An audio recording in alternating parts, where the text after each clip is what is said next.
Hello साहब, तिवारी जी के यहाँ से बोल रहा हूँ। अच्छा बताइए। सीए आपके, उन्होंने मेरे को बताया था कि मैं आपको थोड़ा सा फोन करके इन्फॉर्म कर दूंगा। साहब, टाइम है आपके पास? करी तो बात हुई थी तिवारी जी से मेरी, वो बता रहे थे टीडीएस वगैरह के नहीं, बारे में। टीडीएस का तो हो गया, टीडीएस का हो गया। मैं आपको सिर्फ इन्फॉर्म, अभी आपकी बुक देख रहा था मैं, तो तिवारी जी बता रहे थे सीए, वो कह रहे थे कि मैं थोड़ा सा आपको बता दूं, जी जी बताइए। क्योंकि वो ऐसा है ना, टैक्स वैक्स का फिर काम फिर लटक गया था सर। नहीं नहीं बताइए। एक सेकंड।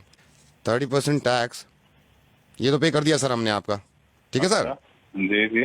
10% टीडीएस भी आपका, तिवारी जी ने कहा था टीडीएस। हाँ तो ये तो पता ही है, मेरे को बता दिया था उन्होंने। इसके दो ना फायदे बता रहा था इसको मैं आपके। तो सर 30% जो टैक्स कटा है आपका, क्योंकि सर आपका स्लैब जो है वो 12 लाख से ऊपर है, तो 30% टैक्स कटने का फायदा ये है सर, कम से कम कल को इनकम टैक्स का डंडा तो नहीं होगा। और जो सही है, ये 10% टीडीएस भी आपने इसलिए काटा कि कल को आपको कोई प्रॉब्लम ना हो, ठीक है। है ना। तो सर ये दो फायदे हो गए, मतलब इनकम टैक्स के डंडे से बच गए, दूसरा ये टीडीएस के भी डंडे से बच गए। क्या कहना चाह रहे हो? ये तो मुझे ही पता है। नहीं, मैं नहीं, कम से कम इस जिम्मेदारी से बच गए ना। क्या कह रहे हो यार? सर मैं ये कह रहा हूँ, ये देने के बाद आपके ऊपर से जिम्मेदारी हट गई, आप कल को पागल है कि एक ही बात 30% को पकड़ लिया तूने? मेरे को पता नहीं है ये बात। ये तो पता है सर आपको। तो 30% टैक्स दे दिया तो इनकम टैक्स का डंडा आप पे नहीं पड़ेगा, आपकी जिम्मेदारी खत्म, आप बुरा मत मानिए सर। लेकिन इनका डंडा पड़ गया, ये क्या होगा फिर? यार रोजे रमजान में गालियां दिलवाएगा, क्या रह गया? सर ये क्या? सर 2.5% ज़कात है? 2.5% ज़कात। साहब मैं माजरत चाहूंगा कि रोजे में मैं आपको ज्यादा बुलवा रहा हूँ, लेकिन ये 30% टैक्स दे दिया आपने, जो कि बहुत अच्छी बात है, क्योंकि एक उसूल है हिंदुस्तान का कि आप अगर 12 लाख से ज्यादा कमाते हैं तो 30% टैक्स देंगे, और देने के बाद मुतमईन हो जाते हैं इस बात से कि अब कोई जिम्मेदारी आपकी नहीं है, ना ही किसी चीज की पेनल्टी पड़ेगी। टीडीएस दे देते हैं आप 10%, साहब 2.5%, वो भी आपकी इनकम पे नहीं, आपकी सेविंग पे, सिर्फ 2.5% ज़कात, जो कि आप नहीं देते हैं।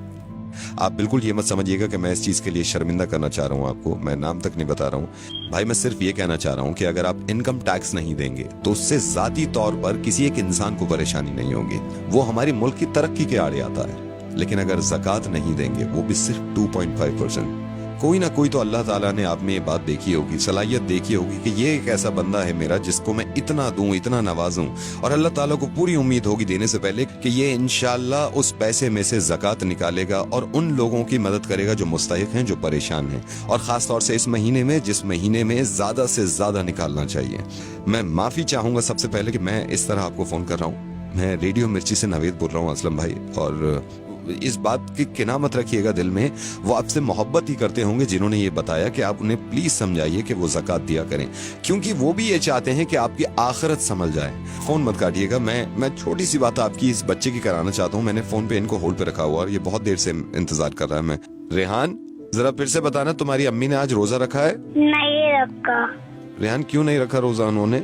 क्योंकि मेरी अम्मी बीमार है। तो तुम्हारे अब्बू क्यों नहीं इलाज कराते तुम्हारी अम्मी का, ताकि वो रोजे रख सकें? मेरे अब्बू के पास पैसे नहीं है। ये जो बच्चा है, इनकी वालदा को कैंसर है। इनकी वालदा रोजे यूं नहीं रख सकती क्योंकि ये बीमार हैं। बीमार इसलिए हैं क्योंकि ये इलाज नहीं करा सकती।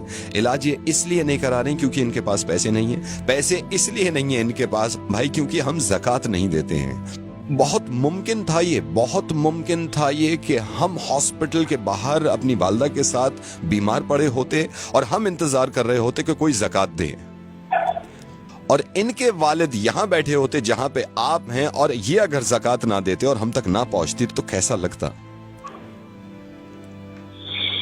आपके माशाल्लाह 2 मासूम बहुत प्यारे बच्चे हैं, और मैं ये दुआ करूंगा कि इंशाल्लाह बहुत लंबी उम्र हो उनकी और बहुत तरक्की करें वो। टैक्स नहीं देते हम तो कितना घबरा जाते हैं कि नोटिस आ जाएगा इनकम टैक्स की तरफ से। ज़कात नहीं देते हम तो जिसकी माफी नहीं है और उस नोटिस का कोई बदल नहीं होगा। मैं ये नहीं कह रहा हूं कि आप किसको दें, आप जिसको सही समझे, जिसको लगे कि मुस्तहिक है, उसको ज़कात दीजिए। इंशाल्लाह ज़कात जरूर दूंगा, और इस बच्चे को अगर जरूरत हो किसी चीज की तो मुझे जरूर बताइए। इस बच्चे को अब जरूरत नहीं है, इस बच्चे तक पहुंच गया, लेकिन हमारे ही हिंदुस्तान में बहुत सारे बच्चे ऐसे हैं जो इंतजार कर रहे हैं हमारी ज़कात का। अल्लाह ताला अजर दे आपको इस चीज का, आपने अपनी जिम्मेदारी पूरी करी। एक जिम्मेदारी आपकी बन जाती है, ये जो आपने सुना है इस चीज को दूसरों तक पहुंचाइएगा और यकीन मानिए इस बात का कि इतने अच्छे कौम में लोग हैं, उनके दिल इतने अच्छे हैं, कहीं ना कहीं वो या तो भूल जाते हैं या थोड़ा सा मिसगाइड हो जाते हैं। इंशाल्लाह जरूर लोग एक दूसरे की मदद करेंगे और ज़कात निकालेंगे। मैं इंशाल्लाह फिर आपसे बात करूंगा। अल्लाह हाफिज।